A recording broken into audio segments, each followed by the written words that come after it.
Alexandre Dubé. Il explore toutes les facettes de l'actualité. Alors, à compter de demain, mardi, le 1er février, Air Transat qui met fin à la gratuité des bagages de cabine pour ses vols vers les États-Unis, vers les destinations soleil et aussi le reste du Canada. Donc, si vous prenez l'avion, la réalité sera celle-ci. Ça va coûter de 35 à 50 $ pour un premier bagage de cabine et de 55 à 83 $ pour un deuxième. Transat n'est pas la première compagnie aérienne à aller de l'avant avec ça. Souvenez-vous d'Air Canada. Éric Boissonneau est vice-président de l'Association des agents de voyage du Québec. Bonjour, M. Boissonneau. Bonjour à vous. Et comment a réagi la clientèle? Avez-vous déjà des retours? On a des retours, mais on a surtout aussi une confusion parce que oui, effectivement, le bagage cabine deviendra payant.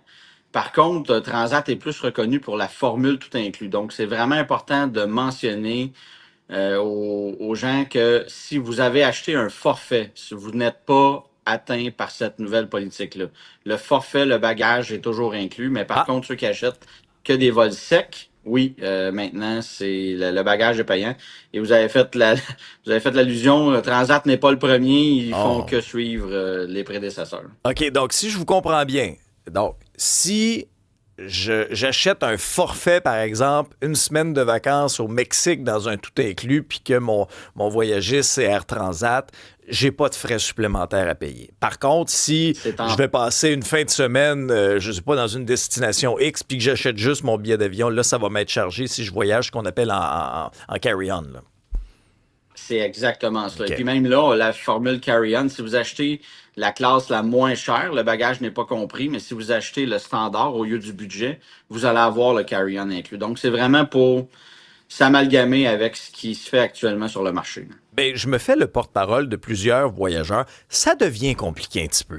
S'y retrouver, M. Boissonneau, vous trouvez pas? Oui, sincèrement, oui. Et c'est pour cela que je vais prêcher pour ma paroisse.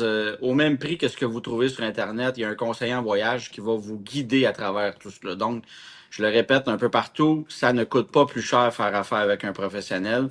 Et oui, il va vous guider. Il va vous poser surtout les bonnes questions. Est-ce que vous voyagez, vous, avec juste un petit sac à dos qui va aller sous le banc devant vous, ou vous voulez voyager avec un carry-on parce que vous voulez pas attendre des bagages, vous voulez sortir, vous avez pas assez de matériel à traîner pour enregistrer un bagage. Donc, il y a vraiment un professionnel qui va vous guider à travers cela. Mais oui, ça devient de plus en plus, est-ce que c'est compliqué ou fragmenté?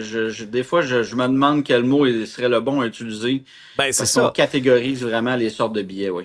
Parce que pour se justifier, Transat dit ben ce sont des ajustements qui vont contribuer à proposer une expérience de voyage accessible et adaptée aux attentes du marché. Moi, c'est drôle. À chaque fois que je voyage, j'ai l'impression que ça me coûte de plus en plus cher, qu'il y a tout le temps des extras, que finalement, je pense que j'ai une espèce de forfait complet. Mais non, là, finalement, il faut que j'achète ça ici, puis ça ici à gauche, puis à droite.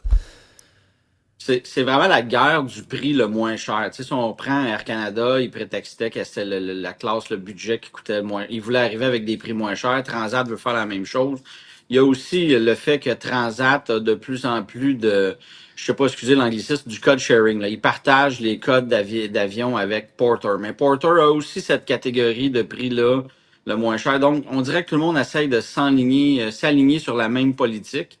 Mais oui, évidemment, le coût de la vie augmente. Les conventions syndicales signées par les pilotes, agents de bord et tout, fait augmenter le coût du billet. Et ils essayent je dis bien essayer, parce que oui, c'est vrai, on voit qu'il y a une fluctuation du prix puis ça n'arrête pas d'augmenter. Ils essaient de garder le prix d'appel le plus bas possible. Est-ce que, dans votre esprit, l'arrivée dans le marché de certains joueurs qui nous offrent, par exemple, un prix de base très, très bas, beaucoup plus que ce que Transat peut nous offrir ou Air Canada, puis après ça, ben, tu ajoutes à la carte certains services. Est-ce que vous croyez que l'arrivée de ces joueurs-là va venir un peu, bouleverser l'écosystème, puis renverser cette tendance-là, ou au contraire, comme consommateur, c'est une tendance qui va être à la hausse, puis on est aussi bien de s'y faire? Ben, je pense qu'au Canada, de par l'étendue, le kilométrage d'un océan à l'autre, on n'a pas eu beaucoup de succès sur les low cost. Si on regarde versus ce qui se fait en Europe, tu sais, les EasyJet, les Ryanair, c'est complètement deux réalités par le volume de passagers. Donc, les low cost, est-ce qu'ils vont venir affecter? On n'a pas eu beaucoup de succès. Tu sais, il y a des compagnies comme Flair qui a essayé de rentrer. Le dernier, ça a été Flair en ligne. que peu de gens ont même eu connaissance qu'ils existaient au Québec, mais tu sais, ils ont fait quand même quelques vols. Ça n'a pas été un succès, je pense. Puis si on regarde le Flair ou le nouveau Flybe qui s'en vient au Québec là, de la France, quand vous regardez le prix d'appel, que vous rajoutez votre sandwich, votre carry-on, votre siège, votre bagage, on est presque au même prix qu'un Air Transat de ce monde qui est considéré un semi-low cost là, ou presque une compagnie régulière. Donc, après ça, le Québécois se pose la question, bon, j'encourage-tu ce low cost-là ou pour une soixantaine de dollars de plus, je vais encourager ou m'associer à Transat. Donc, c'est là que la question devient intéressante aussi versus chaque consommateur. Mais c'est vrai que la réalité que vous soulignez est flagrante. Moi, cet été, m'a donné, j'étais en Europe, j'ai fait Nice-Athènes avec une compagnie où j'avais pas trop d'attentes, là, on s'entend, là, c'était quelques centaines de dollars, mais quand même.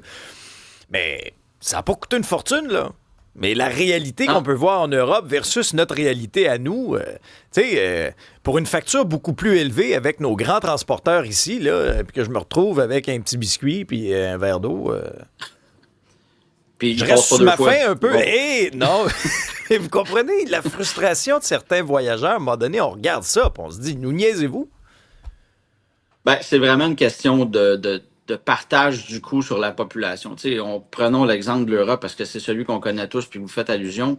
Un EasyJet, il va s'établir à Nice, mais la population de Nice est presque l'équivalent de la population du Québec au complet. Là. Tu sais, j'exagère à 1 million presque ou 2. Mais tu sais, il y a beaucoup plus de volume en Europe, donc c'est beaucoup plus facile de tenir des prix et d'avoir des fréquences. Tu sais. Vous avez parlé d'un Nice-Athènes, mais il n'y a pas juste un vol par jour, il y en a 3 par jour Nice-Athènes.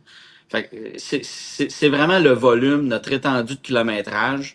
Il faut souhaiter d'en avoir plus, mais il y a tous les coûts de la vie. On les a vus l'été passé ou 2 ans auparavant. Les négociations syndicales, les gains faits par les employés sont quand même notables et la facture à la fin, c'est un peu comme ce que vous parliez avec le précédent intervenant. La facture va aller au consommateur à la fin. Là. Prochaine stratégie, ça va être de se mettre plusieurs épaisseurs de vêtements quand on voyage. Oui, je l'ai déjà entendu, celle-là. Sur soi. Éric Il va faire Boissonneau. chaud, par exemple, mais oui. Oui. Là, il charge-tu pour l'air climatisé? Je sais pas. C'est peut-être la prochaine étape. Non, Éric pas Boissonneau. encore. Pas encore, ça s'en vient. Vous êtes vice-président de l'Association des agents de voyage du Québec. Merci pour votre point de vue.